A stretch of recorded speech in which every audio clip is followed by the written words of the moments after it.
Hi everyone, Whitney Stohr here. I am the Executive Director of Selah Downtown Association. We are going to try something a little bit new these days. We are going to start doing video blogs or vlogs or whatever you want to call them. But we're going to add them to our social media content, to our newsletters. I think it's just a great way to add a face to our organization and start kind of sharing different views of the people that are part of our organization. So I'm going to go first, and I'm going to talk today about the topic of what makes a strong community. Obviously, that is a subjective opinion. There are lots of thoughts on what makes a strong community. And I actually would love to hear your thoughts. I want you to go on our social media pages, on our Facebook, leave a comment, tweet at us. We're at Selah Downtown. Email us, selahdowntown@gmail.com. I would love to share some of your thoughts, thoughts of members of the community. So please do share. But on the topic of what makes a good community, when looking at a strong community, what do you think makes it strong? What makes it vibrant? What makes people want to be part of that community? For me, a strong community is a place that you want to live. It's a place you want to visit. It's just the place that you get a feeling that's different, that community is different when you're there. So first, for me, what makes a strong community is a community, an area that has a strong, definable center. It could be a downtown, it could be a business commercial district, it could be a public plaza or park area, a public marketplace. It really could be anything, but it is clearly a definable center where a large amount of activity takes place. It's a place where you want to be. Second, a strong community has a strong business community. In that community center, there is a wide variety of different types of businesses, different types of people running businesses. We're talking about diversity here. So diversity in all things. You have restaurants, you have cafes and eateries and ice cream shops, but you also have retail and boutiques and a corner grocery store, a corner supermarket, or a supermarket, a corner gas station. Whatever it is, there's that strong, diverse business community. And it's not just businesses that happen to exist in buildings that happen to be geographically placed in that community center.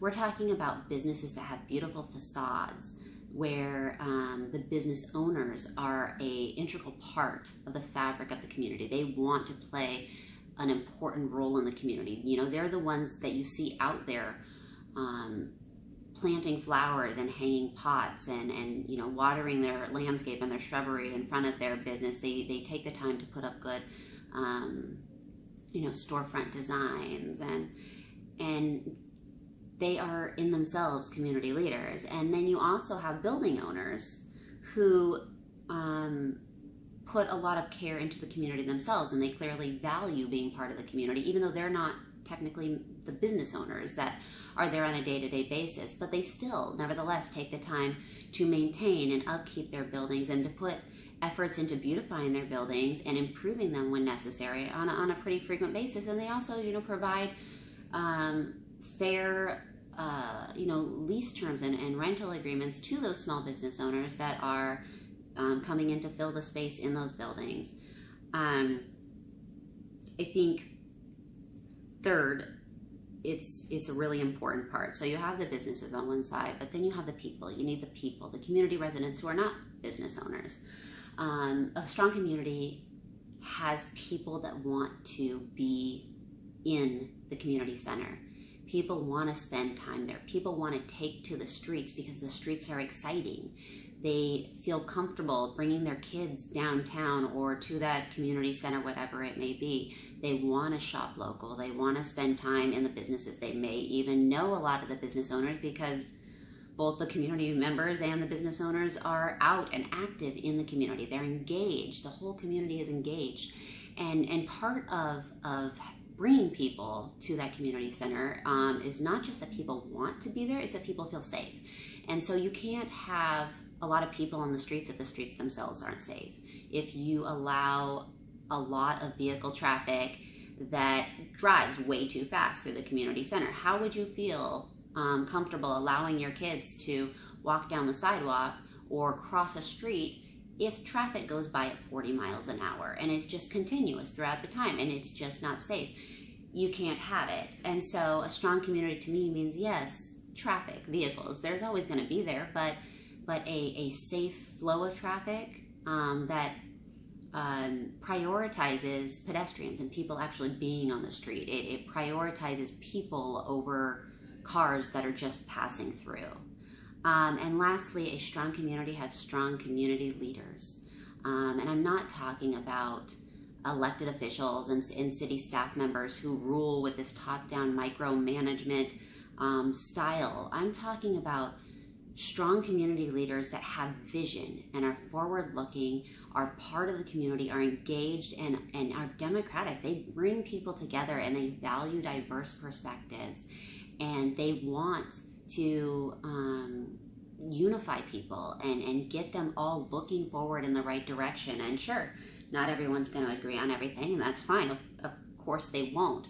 But a good leader can take all those perspectives, sit people around a table and say, look, we're all in this together. Let's move forward. Let's do this. Let's find a way to make our community better, to improve our community for ourselves and for those that visit and for future generations. Let's look ahead and say, what do we want our community to look like for our children and our grandchildren and their grandchildren? And I think that maybe more than anything else, at least as a starting point, is absolutely critical to a strong community, to have those type of leaders that can put change in place and aren't afraid to try new things and value each community member's perspective and can push forward new ideas and encourage those that are active in the community and civic organizations like the Chamber of Commerce, a downtown association, to take their ideas and actually put them in practice, to motivate people, because it takes a lot of people to make a strong community. And for me, that's what a strong community is. I really do hope you'll share your opinions. Again, I would love to hear them. I would love to share them on our website and social media pages. So please do reach out. All right, until next time.